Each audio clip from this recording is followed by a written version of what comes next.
Hello friends, directly let us get into the today's topic without introducing our channel. Nanotechnology. Nanotechnology. It's a field of research and innovation concerned with building things on the scale of atoms and molecules. Here are 5 projects now underway and recently highlighted in news. First one, Berkeley lab scientists developing paint on coating for energy efficient windows. This credit goes to Whittingham. Assume a window, that means 2 sides are unpolished. When sunlight hits a window coated with Berkeley Labs heated reflective coating, the visible light will be transmitted while the infrared portion of the spectrum is reflected. That means it has a spectral selectivity. Why should we use this? Because it's a low cost option which could significantly expand adoption and results in potential annual energy savings of 35 billion kilowatt hours, reducing carbon dioxide emissions by 24 billion kg per year, the equivalent of taking 5 million cars off the road.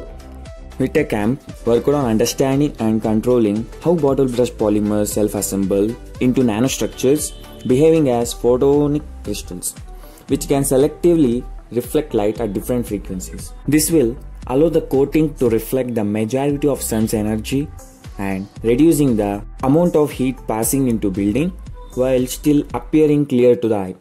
Berkeley lab scientist, here from left in this picture, is Raymond Whittingham. Another one, sponge.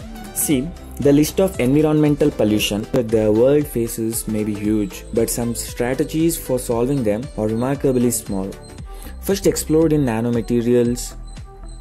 That materials made up of units that are each thousands of times smaller than the thickness of a human hair. A sponge made of pure carbon nanotubes with a dash of boron shows remarkable ability to absorb oil spills from the surface of water, harvesting carbon dioxide to help slow the climate changing rise in atmospheric carbon dioxide levels.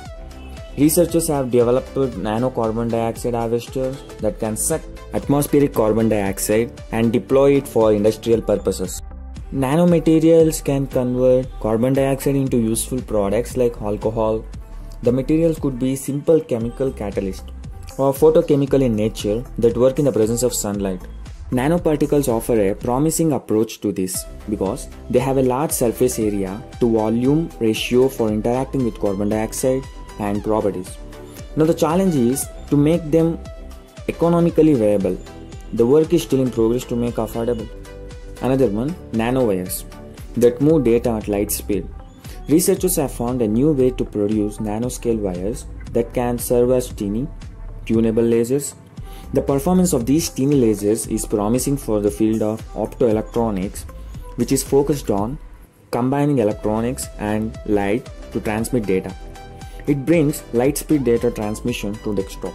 Another fourth one is nanotubes that assemble themselves. It is a nature-inspired polymers that, when placed in water, spontaneously assemble into hollow crystalline nanotubes. It can be tuned to all, which have the same diameters of between 5 to 10 nanometers.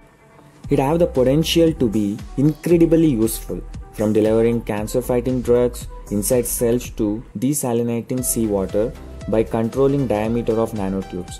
And the chemical groups exposed in their interior enable scientists to control what goes through. Another one, custom-made chemical factories. A building block of a nano compartment that occurs naturally in bacteria, greatly expanding the potential of nano compartments to serve as a custom-made chemical factory. The steady nano compartments are formed by hundreds of copies of just 3 different types of proteins. Their natural counterparts, known as bacterial microcompartments, encase a wide variety of enzymes that carry out highly specialized chemistry in bacteria. Last one, uses accelerating digestion. Managing organic waste which can pollute land and water if not handled properly. One of the oldest methods to treat biodegradable waste is to dump it into tanks called digesters. These are full of anaerobic microbes that consumes the material, converting it into biogas fuel, and solids that can be used as a fertilizer, but anaerobic digestion is slow.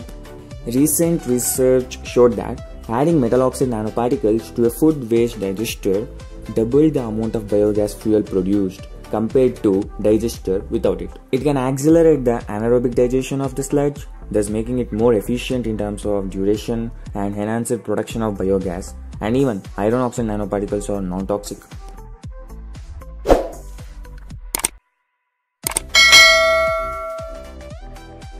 Thanks for watching.